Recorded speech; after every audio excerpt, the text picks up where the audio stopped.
एक तरफ से कांग्रेस और इंडिया गठबंधन मोदी सरकार को वोटर लिस्ट के जरिए घेरने की कोशिश में है और कांग्रेस ये कह रही है कि बहुत जल्द हम हाइड्रोजन बम फोड़ने वाले हैं, जैसे एटम बम। बेंगलुरु के जो सेंट्रल लोकसभा के सीट है वहाँ के महादेवपुरा का वोटर लिस्ट निकालकर जो चुनाव आयोग के फर्जीवाड़ा किया, वैसे राहुल गांधी कह रहे हैं कि हम हाइड्रोजन बम फोड़ेंगे। लेकिन यहाँ पर जो उनके सहयोगी हैं, मोदी सरकार का जो सहयोगी है वो है चंद्रबाबू नायडू। चंद्रबाबू नायडू ने राहुल गांधी से पहले ही एक बड़ा हाइड्रोजन बम फोड़ दिया है, वो भी उस दिन जब प्रधानमंत्री नरेंद्र मोदी का जन्मदिन हो। अब हाइड्रोजन बम में क्या है, तो चंद्रबाबू नायडू के जो हाइड्रोजन बम है उसमें सीधे सीधे ये कहा गया है कि जो हमारा राज्य है आंध्र प्रदेश को 25,000 करोड़ रुपए का नुकसान हुआ है। तो अब ये नुकसान क्यों हुआ, तो आंध्र प्रदेश के बारे में ये कहा गया चंद्रबाबू नायडू की तरफ से केंद्र सरकार को कि जो भारत और अमेरिका के बीच में टैरिफ विवाद है, इससे सबसे ज़्यादा जो घाटा है वो आंध्र प्रदेश के लोगों को हुआ है, आंध्र प्रदेश के मछुआरों को हुआ है। और ये घाटा कितना है, 25,000 करोड़ का। तो फिर ये इस घाटे का जिक्र इसलिए क्योंकि चंद्रबाबू नायडू ने ये 25,000 करोड़ रुपया केंद्र से मांग लिया। अब केंद्र से ये जो सीधे डिमांड किया है, तो इसमें एक तरह से मोदी सरकार फंस भी सकती है, उलझ भी सकती है। तो क्यों, क्योंकि अमेरिका के टैरिफ से न सिर्फ आंध्र प्रदेश बल्कि बाकी तमाम राज्यों को भी इसमें घाटा झेलना पड़ा। कहीं पर कारोबार बंद है तो कहीं पर माल सप्लाई नहीं हो रहा, मतलब जो सामान है उसे एक्सपोर्ट नहीं किया जा पा रहा है, तो कहीं पर ज़्यादा टैरिफ रेट पर इसकी सप्लाई हो रही है। इस सब के बीच में आंध्र प्रदेश के जो सीएम है चंद्रबाबू नायडू, उन्होंने केंद्र सरकार से मदद मांग ली है। और इसमें नायडू ने कहा है कि जो झींगा मछली है, झींगा मछली के निर्यात में आंध्र प्रदेश की 80% जो हिस्सेदारी है उसका हाथ रहता है। और इस 80% की हिस्सेदारी में आंध्र प्रदेश को सबसे ज़्यादा नुकसान हुआ। और नुकसान का एक आंकड़न दिया है, आकलन दिया, उसमें 25,000 करोड़ का नुकसान बताया है। इस संबंध में वित्त मंत्री निर्मला सीतारमण से भी बात हुई है, कॉमर्स मिनिस्टर पीयूष गोयल हैं, मत्स्य पालन मंत्री के राजीव रंजन सिंह हैं, मतलब लल्लन सिंह, उन्हें भी पत्र लिखा गया है नायडू की तरफ से। चंद्रबाबू नायडू ने जो पत्र लिखा है उस पत्र में क्या है, पत्र में ये लिखा गया है कि अमेरिका द्वारा लगाए गए टैरिफ से झींगा निर्यात पर असर पड़ा है और अनुमान है कि इससे 25,000 करोड़ रुपए का नुकसान हुआ होगा। 50% जो एक्सपोर्ट है, एक्सपोर्ट ऑर्डर को कैंसिल करना पड़ा है, ये उन्होंने सीधे तौर से इस पत्र में लिखा है।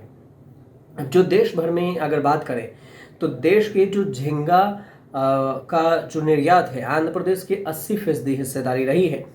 भारत की कुल समुद्री निर्यात का 34% आंध्र प्रदेश एक्सपोर्ट ही करता है और कुल निर्यात का लगभग 21,246 करोड़ रुपए हर साल का है।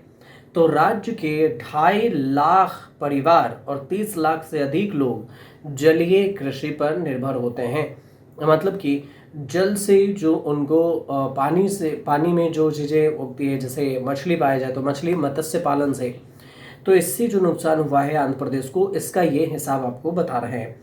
तो नायडू ये कह रहे हैं कि 2000 कंटेनरों से जो होने वाला निर्यात है 600 करोड़ रुपए का 600 करोड़ रुपए तक टैक्स लगाया गया है। 2000 कंटेनर से होने वाले निर्यात पर 600 करोड़ रुपए का टैक्स लगाया गया। सीएम नायडू ने कहा कि हर संभव मदद हम जरूर करेंगे और इसका उन्होंने आंध्र प्रदेश के लोगों से वादा कर दिया। तो केंद्र सरकार से जलीय कृषि उत्पादों के लिए घरेलू उपयोग को बढ़ाने के लिए जीएसटी और फाइनेंस को फ्लेक्सिबल बनाने का अनुरोध किया है। नायडू का ये भी कहना है कि खाद्य पदार्थों की खपत को बढ़ावा देने के लिए जागरूक फैलाने की जरूरत है। साथ में कहा कि भारत में प्रति व्यक्ति समुद्री खाद्य पदार्थ है वो केवल 12 से 13 किलोग्राम प्रति वर्ष है। तो इस हिसाब से देखिए तो वैश्विक औसत 20 से 30 केजी होता है। नायडू ने केंद्र सरकार से ये कहा है कि दक्षिण के जो जलीय उत्पादक है उसके शिपिंग के लिए ट्रेनें चलाए जाएं और साथ ही पैकेजिंग और कोल्ड चेन सुविधा का भी उन्होंने आह्वान किया है। लेकिन इससे सीधे तौर से ऐसा नहीं है कि जो अगर नायडू ने बोला है कि 25,000 करोड़ रुपए केंद्र सरकार दे, तो केंद्र सरकार अगर आंध्र प्रदेश को देती है 25,000 करोड़, और उसमें भी सिर्फ इस वजह से कि टैरिफ की वजह से सबसे ज़्यादा आंध्र प्रदेश को नुकसान हुआ, तो बाकी के जो राज्य हैं वहाँ पर भी जितनी खर्च हो रही है उसके लिए भी देना पड़ेगा।